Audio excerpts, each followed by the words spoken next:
Selamat malam ibu-ibu yang terkasih dalam Tuhan Yesus Kristus. Saya sangat senang pada malam hari ini diberikan kesempatan untuk kita bisa berjumpa kembali di dalam ibadah WBI pada malam hari ini.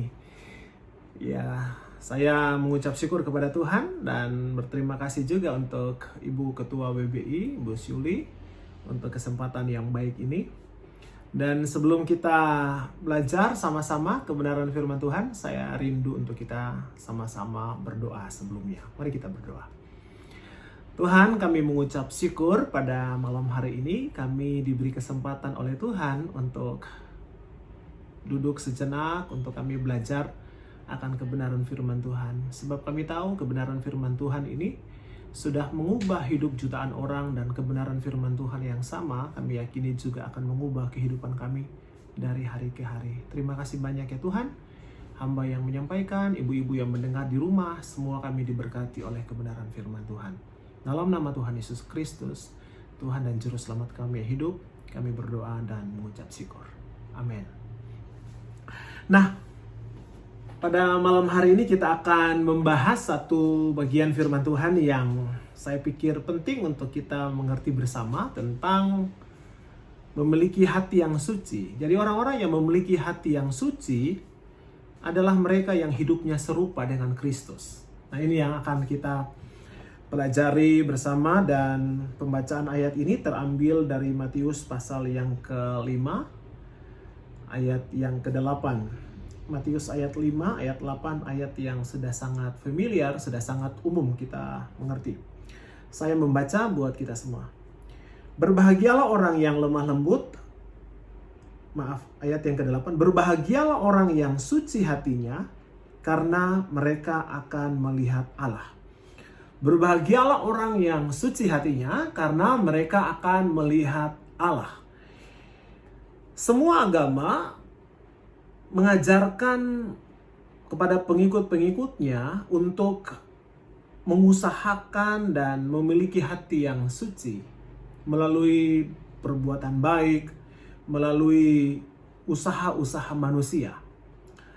Saya beberapa waktu lalu pernah olahraga di lapangan renang, dan saya juga melihat banyak orang yang sedang berolahraga, sedang mengikuti yoga di lapangan renang. Nah, mereka harus berusaha untuk bisa menenangkan pikiran, mengosongkan hatinya, agar mereka dapat menghasilkan satu energi positif dari dalam diri mereka, sehingga mereka dapat menjadi seseorang yang lebih baik lagi dari hari ke hari. Tetapi pertanyaannya ialah, apakah kekristenan juga seperti itu? Apakah orang-orang yang percaya Kristus juga seperti itu? Nah, ini yang akan kita bahas pada malam hari ini. Saya dulu sempat bertemu dengan banyak orang dan sering mendengar perkataan orang seperti ini. Kamu tahu nggak, walaupun kata-kata saya kasar, kata-kata saya jahat, tetapi sebenarnya saya itu hatinya baik loh. Saya itu sebenarnya nggak maksud kayak gitu.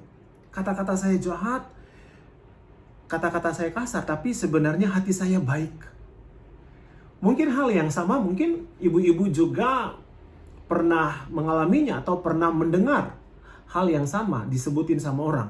Saya sebenarnya nggak kayak gitu loh. Saya itu sebenarnya baik, cuman kata-kata saya saja yang jahat. Atau kata-kata saya saja yang kasar. Atau kata-kata saya saja yang menyakiti orang. Sempat saya mempercayai hal itu. Waktu dulu masih SMA, masih awal-awal pelayanan, mulai belajar melayani. Sempat saya setuju juga, oh iya, orang-orang mungkin kata-katanya bisa kasar tapi hatinya bisa baik. Tetapi bertambahnya waktu, saya mulai belajar dan saya mulai mengerti bahwa, dan mulai belajar kebenaran dan melihat kebenaran itu, bahwa ternyata nggak seperti itu ternyata. Ternyata apa yang kita ucapkan, sebenarnya semua itu bukan datang dengan sendirinya, tetapi ada sumber, ada mata air yang memancarkan semua. Jadi kata-kata hanyalah pancaran dari mata air di dalam hati kita. Nah, hal ini juga selaras dengan firman Tuhan. Matius pasal yang ke-12. Matius pasal yang ke-12 ayat 33 sampai ayat 37. Saya mungkin baca, ibu-ibu bisa melihat di Alkitab masing-masing. Matius 12, 33 sampai 37. Jikalau suatu pohon kamu katakan baik, maka baik pula buahnya. Jika suatu pohon kamu katakan tidak baik, maka tidak baik pula buahnya. Sebab dari buahnya pohon itu dikenal. Pohon itu dikenal dari buahnya. Ayat yang ke-33. Hai kamu keturunan ular beludak, bagaimanakah kamu dapat mengucapkan hal-hal yang baik, sedangkan kamu sendiri jahat? Karena yang diucapkan mulut meluap dari hati. Yang diucapkan mulut datangnya itu dari hati ternyata. Ayat 35. Orang yang baik mengeluarkan hal-hal yang baik dari perbendaharaannya yang baik. Dan orang yang jahat mengeluarkan hal-hal yang jahat dari perbendaharaannya yang jahat. Tetapi aku berkata kepadamu, setiap kata sia-sia yang diucapkan orang harus dipertanggungjawabkannya pada hari penghakiman. Karena menurut ucapanmu engkau akan dibenarkan, dan menurut ucapanmu pula engkau akan dihukum. Jadi ibu-ibu yang terkasih, ternyata firman Tuhan mengajarkan bahwa dari dalam hati yang jahat muncul perkataan-perkataan yang jahat. Dari hati yang jahat muncul perkataan-perkataan yang kasar. Perkataan-perkataan yang menghakimi, judgment, dan lain sebagainya. Semua bermula dari mana? Dari hati yang jahat. Jadi, saya ketika belajar firman Tuhan ini, saya jadi ngerti. Ternyata yang selama ini saya salah. Saya menyetujui pemikiran orang bahwa saya sebenarnya baik loh, hati saya baik, tapi kata-kata saya saja yang jahat. Ternyata nggak seperti itu. Karena orang yang jahat dalam hatinya, pasti akan mengeluarkan yang jahat. Orang yang benar, mengeluarkan hal yang benar. Dari dalam hatinya, dari dalam perbendaharaan hatinya. Dan itu firman Tuhan yang bilang, bukan saya. Itu sebabnya pada malam hari ini kita juga melihat Lukas pasal yang ke-6. Ternyata bukan hanya Matius menulis hal ini, tetapi Lukas pasal 6 ayat yang ke-43. Lukas pasal 6 ayat 43 juga sampai 45. Berkata demikian. Karena tidak ada pohon yang baik yang menghasilkan buah yang tidak baik. Dan juga tidak ada pohon yang tidak baik yang menghasilkan buah yang baik. Sebab setiap pohon dikenal pada buahnya. Karena dari semak duri orang tidak memetik buah ara. Dan dari duri-duri tidak memetik buah anggur. Orang yang baik mengeluarkan barang yang baik dari perbendaharaan hatinya yang baik. Dan orang yang jahat mengeluarkan barang yang jahat dari perbendaharaannya yang jahat. Karena yang diucapkan mulutnya meluap dari hatinya. Saya pikir ayat-ayat ini sudah sangat jelas. Jadi mulut kita, perkataan kita adalah buah yang mencerminkan, yang menceritakan pohon itu sendiri, yaitu sesuatu yang ada di dalam hati kita, berakar dalam hati kita. Kalau hatinya jahat, ayat ini bilang nggak mungkin pohon yang jahat atau pohon yang tidak baik menghasilkan buah yang baik. Tetapi selalu pohon yang baik akan menghasilkan buah yang baik. Dan pohon yang jahat menghasilkan buah yang jahat. Hitam putihnya jelas. Itu sebabnya pada malam hari ini kita belajar mengerti akan firman Tuhan, sehingga mungkin ada ibu-ibu yang bertanya, apa kaitannya dengan kesucian hati? Ini berkaitan erat karena berbicara tentang perkataan, berbicara tentang sesuatu yang meluap dari dalam. Dan kesucian hati berbicara tentang sesuatu dari dalam, karena dari dalam memancar keluar. Itu yang kita pelajari. Yakobus juga menulis dengan sangat jelas, saya nggak bisa baca semua. Yakobus 3 ayat 1-12. Kalau Bapak Ibu atau Ibu-Ibu bisa melihat di Alkitab masing-masing, Yakobus pasal 3 1-12 menceritakan tentang lidah. Jadi ini fakta-fakta semua tentang lidah. Lidah itu seperti kemudi. Kecil aja, tapi bisa mengendalikan kapal yang besar dengan lidah yang kecil. Lidah itu seperti api yang membakar. Dengan lidah kita ini bisa menjadi seperti api yang membakar orang lain, membuat panas orang lain, membuat sakit hati orang lain, dan membuat orang lain terluka dari lidah kita. Jadi saya berharap ibu-ibu bisa mengerti hal ini dan kita bisa sama-sama belajar.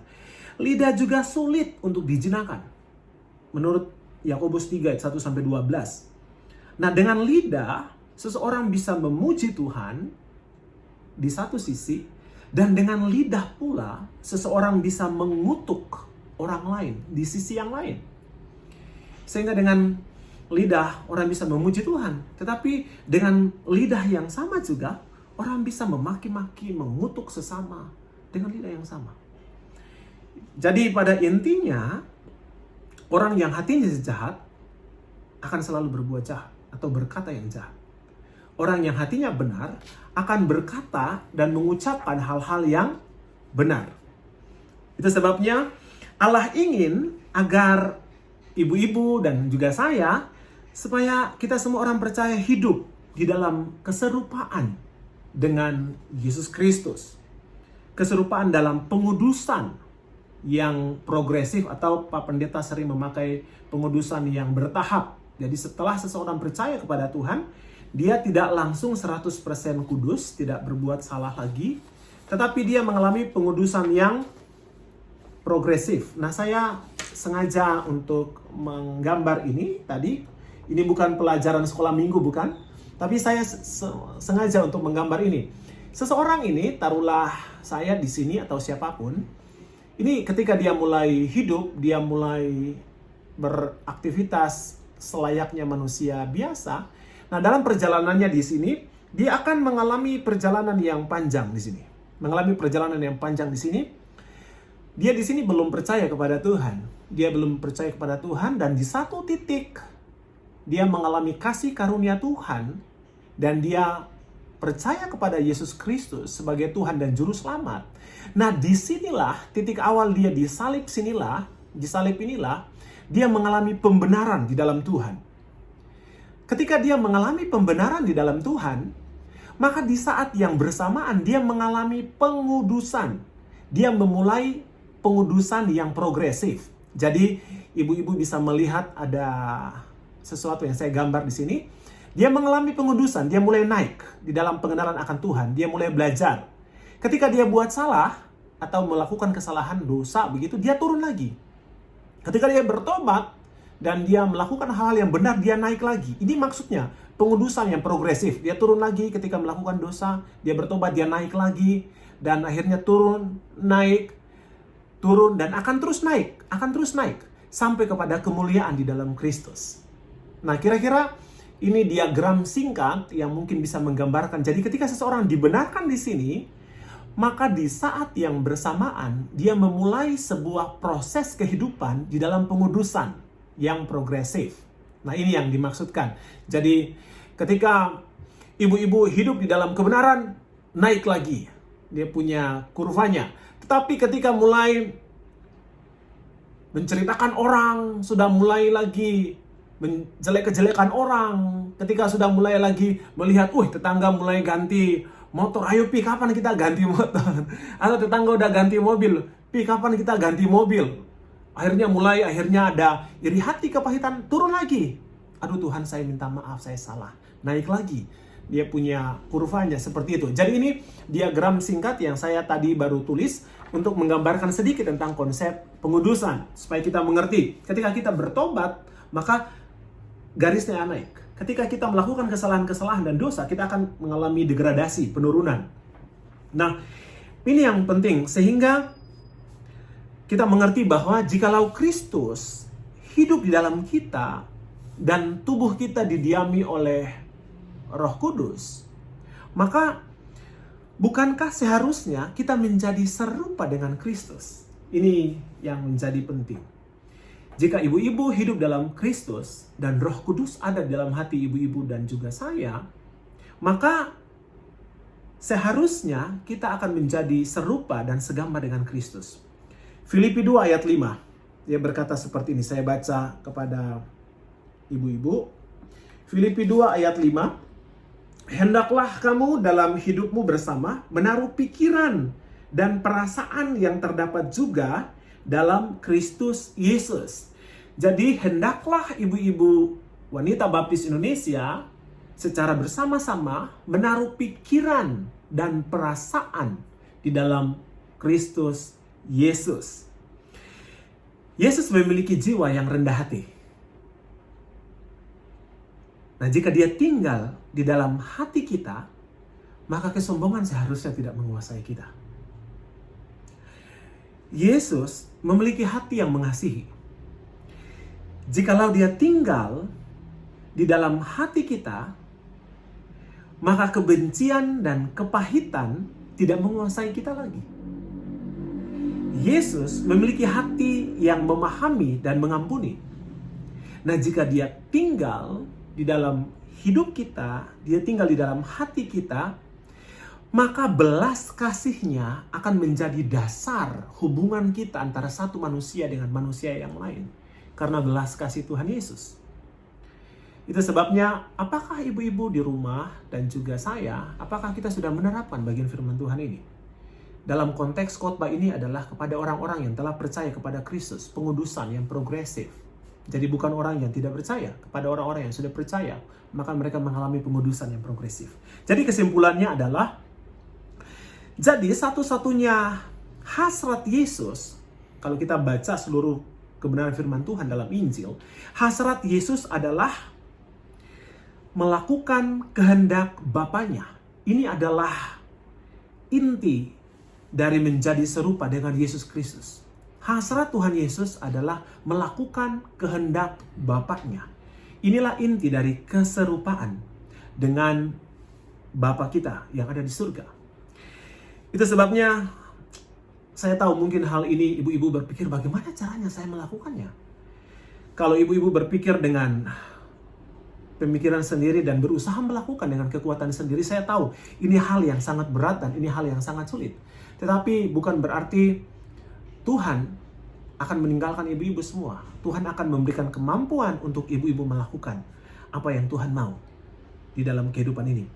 Kristus yang sudah memungkinkan kita untuk menjadi suci melalui karya penebusan di kayu salib, sehingga kebenarannya diberikan kepada kita, sehingga kita menjadi orang-orang yang benar, kita sadar siapa diri kita, orang-orang yang berdosa, yang mengalami kasih karunia Tuhan, dan tanggung jawab kita juga adalah untuk hidup bagi Kristus. Orang-orang yang suci hatinya adalah dia yang serupa dengan Kristus. Dia yang memiliki hubungan yang baik dengan Kristus. Dan juga dia memiliki hubungan yang tulus dan ikhlas dengan sesama. Dengan kata-kata yang membangun, kata-kata yang menguatkan. Berhenti menjudgment orang, berhenti menghakimi orang, berhenti mengucapkan kata-kata yang melukai orang.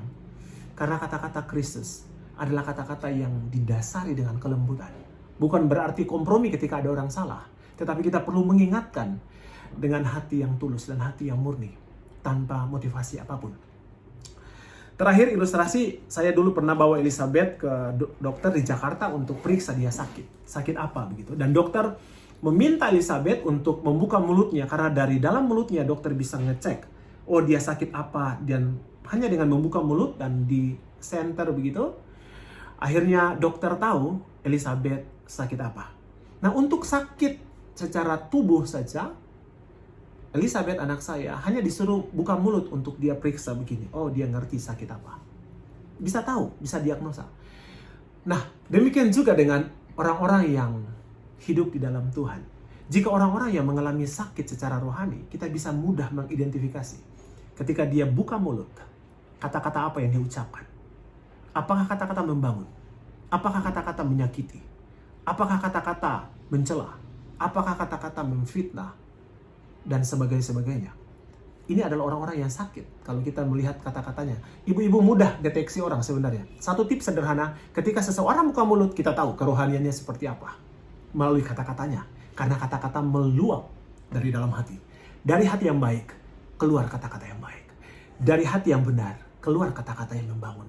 Dari hati yang penuh kasih, keluar kata-kata yang tulus untuk mengingatkan, untuk menegur, untuk menasihati orang lain. Tetapi dari hati yang jahat, keluar kata-kata fitnahan. Dari hati yang jahat, keluar kata-kata kasar, kata-kata kotor yang tidak mendidik sama sekali. Demikian firman Tuhan pada malam hari ini. Doa saya adalah semoga ibu-ibu dan kita semua semakin hari semakin bijaksana. di dalam menggunakan kata-kata yang ada. Sehingga nama Tuhan dimuliakan melalui setiap tutur kata yang keluar dari mulut, yang lahir dari hati yang takut akan Tuhan. Amin. Saya akan berdoa untuk kita semua. Mungkin ada di antara ibu-ibu yang sakit atau sedang berbeban berat atau mengalami kesulitan apapun. Ini waktunya untuk kita sama-sama satu di dalam doa. Bapa di surga, hamba mengucap syukur dan berterima kasih untuk malam hari ini. Firman Tuhan dengan sederhana sudah disampaikan, dan biarlah ibu-ibu WBI di rumah memperoleh satu pengertian yang baru tentang hidup di dalam kekudusan. Dimulai dari Kristus membenarkan kami, dan Roh Kudus tinggal di dalam hati kami, sehingga kami mengalami pengudusan yang progresif. Sehingga dari hari ke hari, kami semakin mengalami keserupaan dengan Yesus Kristus Tuhan dan Juru Selamat kami. Hamba berdoa buat ibu-ibu yang mungkin sedang sakit, atau sedang mengalami pergumulan yang berat bersama dengan keluarga, anak-anaknya. Kami berdoa kiranya Tuhan terus menolong. Mereka kuat di dalam Tuhan. Masalah mungkin besar hari-hari ini, tetapi ajar mereka untuk memandang kepada Tuhan. Ajar mereka untuk melihat dalam pertolongan Tuhan, dalam kasih Tuhan yang sudah memimpin sampai hari ini. Terima kasih banyak ya Tuhan. Berdoa, mungkin ada ibu-ibu yang sedang mengalami kesulitan-kesulitan yang lain. Biarlah Tuhan memberikan jalan keluar. Mengucap syukur untuk Ibu Wayan yang beberapa hari lalu ulang tahun. Tuhan kiranya memberikan damai sejahtera dan sukacita dalam hatinya. Menjadi berkat buat suami dan juga buat anak-anak dan cucunya juga Adrian. Terima kasih banyak ya Tuhan. Mungkin ada ibu-ibu yang lain yang kami belum tahu apa yang sedang mereka alami. Hamba berdoa malam hari ini, Tuhan kiranya memberikan kekuatan dan sukacita serta damai sejahtera di hati mereka. Terpuji-puji nama-Mu ya Tuhan. Hanya di dalam nama Tuhan Yesus Kristus, Tuhan dan Juru Selamat kami hidup, kami berdoa dan bersyukur. Amin.